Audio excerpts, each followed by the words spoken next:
इस दुनिया में हर शख्स इंसान नहीं, कुछ लोग बन जाते हैं बियॉन्डर्स, और बियॉन्डर्स बनने का रास्ता निकलता है पैथवे से। सोचो अगर तुम्हें एक ऐसी ताकत मिल जाए जो तुम्हें इंसान से गॉड बना दे, लेकिन हर कदम के साथ तुम अपनी इंसानियत खो दो। ये है अंधेरी दुनिया। तो चलिए जानते हैं 2025 का one of the best unnamed story, the Lord of mysteries. कहानी की शुरुआत बियॉन्डर्स की दुनिया से होता है, जहां इंसान अलग अलग बियॉन्डर्स एबिलिटीज हासिल कर सकता है सिर्फ पोशन पीने से। और इसमें बियॉन्डर्स की ओवरऑल 22 डिफरेंट एबिलिटीज हैं, जो नंबर 9 सीक्वेंस से शुरू होता है। नंबर्स जितना कम होगा, बियॉन्डर्स की एबिलिटीज उतनी ही ज़्यादा ताकतवर होगी। ताकतवर बियॉन्डर्स के पास गॉडली पावर्स होती है। इस एवोल्यूशन को कहा जाता है पैथ ऑफ डिवाइन। इसके बाद हम शिफ्ट होते हैं 5th जनरेशन आयरन एज, 9 सितंबर ईयर 1349 में, जहां एक औरत के पेट से मॉन्स्टर बाहर निकलता है। हमारा हीरो उस मॉन्स्टर से लड़ता है, लेकिन वो मॉन्स्टर उसे मार देता है और वह सारे एम्पायर को तबाह कर देता है। हमारा प्रोटैगनिस्ट मरने के बाद उसके साथ कुछ अजीब सा रिचुअल होता है, जिसमें वो पूरी तरह डूब जाता है। पर तभी वो अपने आप को एक दूसरी दुनिया में पाता है, यानी वो फ्यूचर से एकदम पास्ट में जाकर ट्रांसमिग्रेशन होकर आ जाता है। उसके सामने एक गन और खून के साथ एक डायरी भी पड़ा हुआ है, जो देखकर वो बहुत ही परेशान हो जाता है। तभी उसे खोए हुए थोड़ी थोड़ी यादाश्त आता है, पर तभी उसे कोई क्लाइन करके बुलाता है। तो वो देखता है कि वहाँ कोई नहीं रहता, बट ग्लास में और एक बंदा का शक्ल दिखता है। इससे उसे समझ आ जाता है कि वो ट्रांसमिग्रेशन करके यानी पुनर्जन्म होके यहाँ पहुँच गया है। वहीं दूसरी तरफ हम 2 लोगों की लाशें देखते हैं। इसे इन्वेस्टिगेट करने के लिए पुलिस ऑफिसर्स आते हैं। मरे हुए लोग हैं वेल्च और नाया, जो क्लेन के सेम यूनिवर्सिटी में पढ़े थे। क्लेन मोरिटी मरे हुए का क्लासमेट है और उसके माँ बाप मर चुके हैं। वो अपने भाई बहन के साथ रहता है। एक हिस्ट्री ग्रेजुएट लड़का जो पुराने फैसिक और हेरमेस में माहिर है। क्लाइन उस डायरी को पढ़ता है, जिसे पता चलता कि 29 मई को वेल्च उससे मिलने आया था। उसने कहा कि एक पुराना नोटबुक उसे मिला है जो 4th एपोच का है। उस बुक का राइटर एंटिगनस परिवार से था। 21, 22, 25 एंड 26 जून को वो बुक्स का कुछ पेजेस पढ़े थे। तो क्लाइन कहता है कि क्या है अजीब चीजें सब सच है। इसके बाद 28 जून का डेट है, बट 27 का एंट्री नहीं है।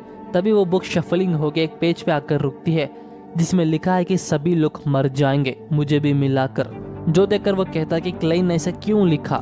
वेल, मैं आपको क्लियर कर देता हूँ, ये क्लाइन का जिस्म है, पर इसके अंदर जो सोल है वो है जू मिंगरू की। खैर, मेलिसा मोरिटी क्लेन की छोटी बहन एंटर होती है। उसे कुछ समझ ही नहीं आता, पर वो एक्टिंग करता है कि सब नॉर्मल है, तो वो वहाँ से चली जाती है। हालांकि क्लेन की मेमोरीज डिस्टर्ब हो चुकी है और कुछ यादें तो मिट ही चुकी है, पर तभी उसे कुछ याद आता है जिसमें सब बढ़िया था, लेकिन रिचुअल करने के बाद क्या हुआ उसे कुछ भी याद नहीं। मेलिसा स्कूल निकलने से पहले क्लेन से ताज़ा ब्रेड लेने के लिए कहती है, तो क्लेन सोचता है माफ़ करना, जब तुम वापस आओगी मैं यहाँ नहीं रहूँगा। उसे बस एक चीज़ अच्छी सी समझ आ गई थी, जितना देर वो यहाँ रुकेगा उतना ही खतरा बढ़ते ही रहेगा। तो वो फिर से रिचुअल करने का डिसाइड करता है। देन इसके बाद वो ब्रेड लेने जाता है, पर तभी उसे महसूस हो जाता है कि उसका पीछे क्या जा रहा है। तभी हम आयरन एज, क्रॉस स्ट्रीट और तेंजन शहर का लियोनार्ड किंगडम देखते हैं, जो बहुत ही बड़ा शहर है। वो आदमी उसका पीछे करते ही जा रहा था, तो क्लाइन तेजी से चलता है, फिर एक रूफ में जाकर छुप जाता है, जहाँ एक फॉर्च्यून टेलर उसे इन्वाइट करती है उसकी फॉर्च्यून बताने के लिए थ्रू टैरोट कार्ड्स की मदद से। वो बताती है कि वो उसका पहला कस्टमर है, इसीलिए वो उसे मुफ्त में बताएगी। तो क्लाइन जाकर बैठता है और पूछता कि क्या सच में ये मुफ्त है, तो वो हाँ कहती है। तो क्लाइन कार्ड्स को शफल करके रख देता है। वो फॉर्च्यून टेलर पूछते कि पहला उसे क्या जानना है, तो वो कहता है कि पास्ट, प्रेजेंट और फ्यूचर। तो फॉर्च्यून टेलर उसके सामने 3 कार्ड्स रखती है, पास्ट, प्रेजेंट और फ्यूचर की, जिसमें वो पहला प्रेजेंट कार्ड चूज करता है। वो कार्ड है द फूल। इससे पहले वो कुछ और बताए, वो पीछे करने वाला आदमी अंदर आ जाता है, पर क्लाइन कैसे भी करके वहाँ से गायब हो जाता है। क्लाइन घर पहुँचने के बाद रिचुअल एनहांसमेंट शुरू करता है, लेकिन वहाँ कुछ नहीं होता। देन सडनली घर के चारों तरफ एक हैवी एनर्जी रिलीज होती है, जिसे वो एक अलग ही रियल्म की दुनिया में आ जाता है, जिसे ग्रे फॉग कहते हैं। वहाँ उसके अलावा कोई नहीं रहता, पर जैसे ही वो 2 कलर्स को टच करता है, तो 2 अलग जगह के लोग वहाँ समन हो जाते हैं। लेकिन वो 2 लोग एक दूसरे को नहीं देख पा रहे थे, सिर्फ उनको एक दूसरे की परछाई नजर आता है। वो दोनों देखते हैं कि उनका ऊपर क्लाइन खड़ा है, तो वो दोनों एज्यूम कर लेते हैं कि उसी ने उन्हें समन किया है अपनी पावर से। और वो उसे एक गॉड की तरह देखते हैं। वो लड़की पूछती है कि क्या आप इस डिवाइन रियल्म के मालिक हैं? तो क्लेन सोचता है कि बिना टोन और बिल्डिंग के कैसा डिवाइन रियल्म हो सकता है।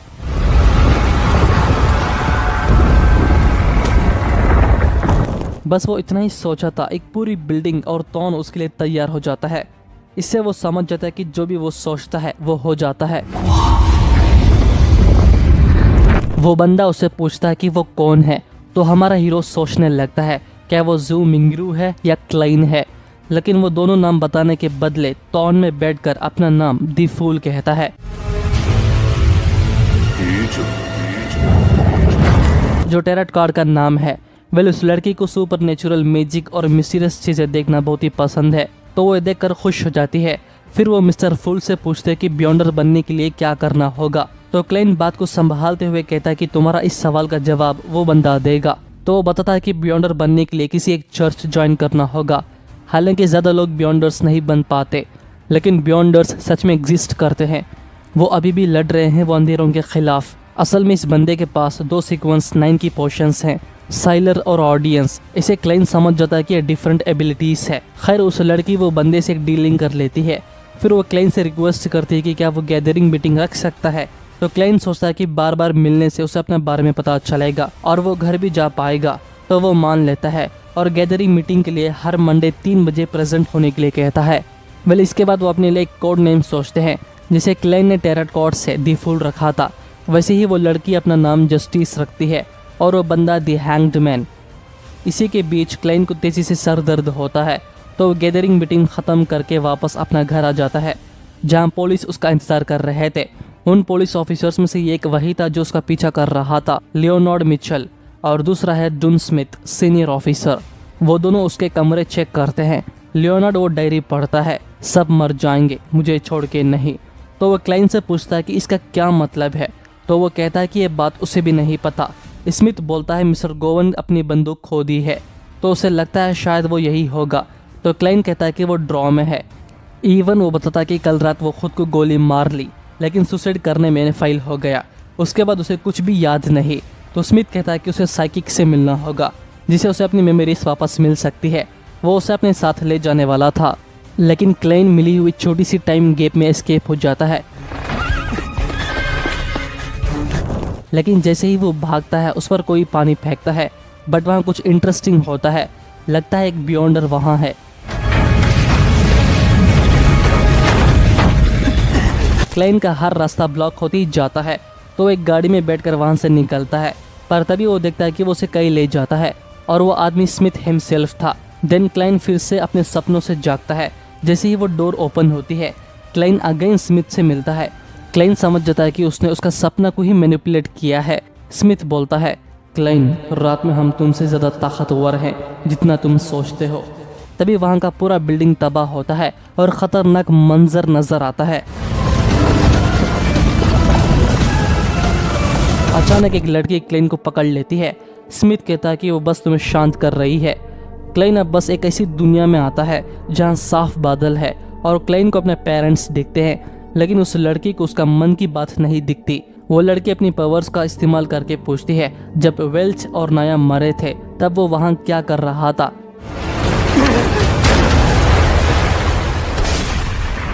तो क्लेन वो बंदूक से खुद को ही फायर कर लेता है।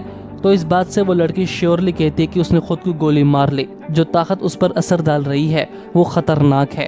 तो वो स्मिथ से केयरफुल रहने के लिए कहती है। तो स्मिथ क्लेन से कहता है कि एंटिगनस फैमिली का बुक मिसिंग है, जो इसके लिए एक थ्रेड बन चुका है। तो वो क्लेन को एक ऑफर देता है उनके साथ ज्वाइन करने के लिए, एक बियॉन्डर बन के।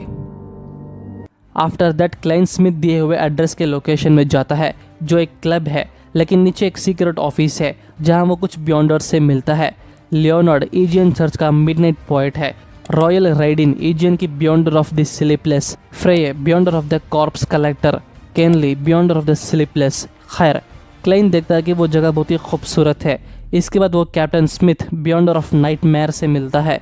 स्मिथ उसे आवा काउंटी पुलिस का स्पेशल ऑपरेशन डिपार्टमेंट में डालता है, जो सुपरनेचुरल इंसिडेंट संभालते हैं। स्मिथ उसका स्वागत करता है। फिर वो उससे ग्रेव्स के पास ले चलता है, जो नाइट हॉक के मेंबर्स थे। ज़्यादातर लोगों की मौत अपने कंट्रोल्स खो देने की वजह से हुई। तो वो उनके लिए प्रे करते हैं। आगे स्मिथ बताता है कि इंसान पोशन पीने से पैथवेज की ताकत हासिल कर सकते हैं। इनके एजियन चर्च के पास सीक्वेंस 9 के 4 पोशंस हैं, 4 अलग पैथवेज की, जिसे मैंने कहा था स्लीपलेस, कॉर्प्स कलेक्टर, प्रेयर और सीयर। तो स्मिथ क्लाइन को पोशन सेलेक्ट करने से पहले गाइडर ओल्ड नेल से मिलने के लिए कहता है, जो उसे गाइड करेगा कि कौन सा चूज करना बेहतर है। क्लाइन नेल से जाकर मिलता है Beyonder of prayer. Well Old Neil Emperor Roselle book की ट्रांसक्रिप्ट करने की कोशिश कर रहा है, जो 150 ईयर्स से कोई नहीं कर सका, इवन ये भी। तो क्लाइन वो बुक लेकर देखता है जो कि चाइनीज लैंग्वेज में लिखा है। आप सब अच्छे से जानते हो क्लाइन मॉडर्न फ्यूचर से ही पास्ट में आया है, तो इसे लैंग्वेज बहुत ही ईजिली समझ जाती है, जिसमें लिखा है नवंबर 18 मैंने एक इंसान को देखा, वो किस्मत वाला मुझसे मिला, इस दौर का हीरो रोसेले गुस्ताफ। जनवरी 1 ईयर 184 लेडी फ्लोरेना पार्टी कर रहे थे। ताकत जो सब कुछ करता है, लेकिन वो पोशन लेने में परेशान था कि कौन सा पोशन लेना चाहिए, सीयर या मरोडर। ओल्ड नेल पूछता है कि वो क्या कर रहा है, तो क्लाइन बताता है कि वो इस बुक को समझने की कोशिश कर रहा है, जो सुनकर ओल्ड नेल हंसने लगता है कि वो मजाक कर रहा है। वेल अब क्लाइन डिसाइड कर लिया था कि उसे कौन सा पैथवे सेलेक्ट करना है, सीयर।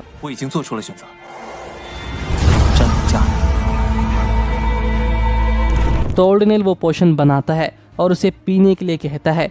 जैसे ही क्लाइन उसे पीता है, उसके बॉडी में कुछ होने लगता है, लाइक केमिकल रिएक्शन। वो पीने से उसे सब कुछ अजीब सा दिखता है। ओल्ड नेल क्लाइन को एक ऐसी चीज़ सोचने के लिए कहता है जो इस दुनिया में एग्जिस्ट ही ना करे, तो वो एक न्यूक्लियर बॉम्ब सोचता है, जिसे वो अपना कंट्रोल खोने लगता है। बट इन दी एंड वो अपना आप पर फुल कंट्रोल्ड में था। अब ऑफिशियली क्लाइन एक सीयर बन चुका है। आई नो अब सबको एक डाउट है, आखिर सीयर क्या है। सीयर पैथवे का पहला स्टेप यानी सीक्वेंस 9। इस एबिलिटी के जरिए इंसान सुपर नेचुरल चीज़ों को महसूस कर सकता है, जैसे छुपी हुई एनर्जीज, गोस्ट या किसी ऑब्जेक्ट का पास्ट भी। सीयर को कभी कभी विजन्स और सपने आते हैं, जिसमें वो फ्यूचर के हिंट्स या डेंजर्स का एहसास कर सकते हैं। इसमें सीक्वेंस नंबर्स कम होते होते बियॉन्डर को गॉड लेवल पावर्स मिलता है। वेल क्लाइन ओल्ड नेल का स्पिरिचुअल देख पा रहा था। नेल बताता है कि विजन पावर ऑफ ऑन करने के लिए उसे बस अपने सर पर 2 बार टैप करना होगा, तो क्लाइन ऐसा ही करता है। इसके बाद वो स्मिथ से जाकर मिलता है। क्लाइन को एडवांस पेमेंट 12 पाउंड्स मिलता है, जो देखकर वो खुश हो जाता है। तो पहला वो अपने वर्क के लिए एक स्टिक लेता है। उसका पहला असाइनमेंट ही एक किडनैपिंग बच्चा एलियट को रेस्क्यू करने का है। इस मिशन में उसका को वर्कर है लियोनार्ड। देन क्लाइन अपनी सीयर पावर एक्टिवेट करके उसे ढूंढता है।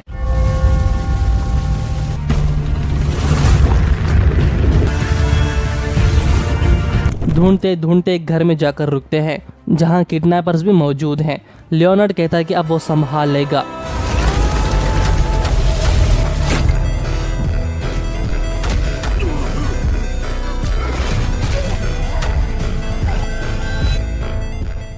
लियोनार्ड अपनी कमाल की एबिलिटी से उन्हें मार देता है, पर वो नहीं मरते और न ही वो आम इंसान है। असल में वो एक मॉन्स्टर्स है।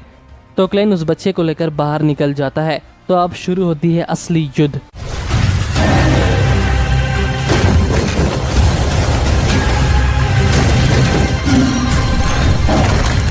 इसकी एनिमेशन क्वालिटी बहुत ही जबरदस्त है और मॉन्स्टर्स भागने की कोशिश करते हैं, बट सडनली वहां एक क्रिम्सन रियल्म अपीयर होता है जो लियोनार्ड का है। वो उन मॉन्स्टर्स को तड़पा तड़पा कर मारता है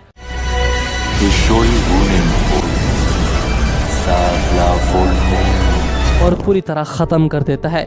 इसी के साथ उनका पहला मिशन खत्म होता है। पर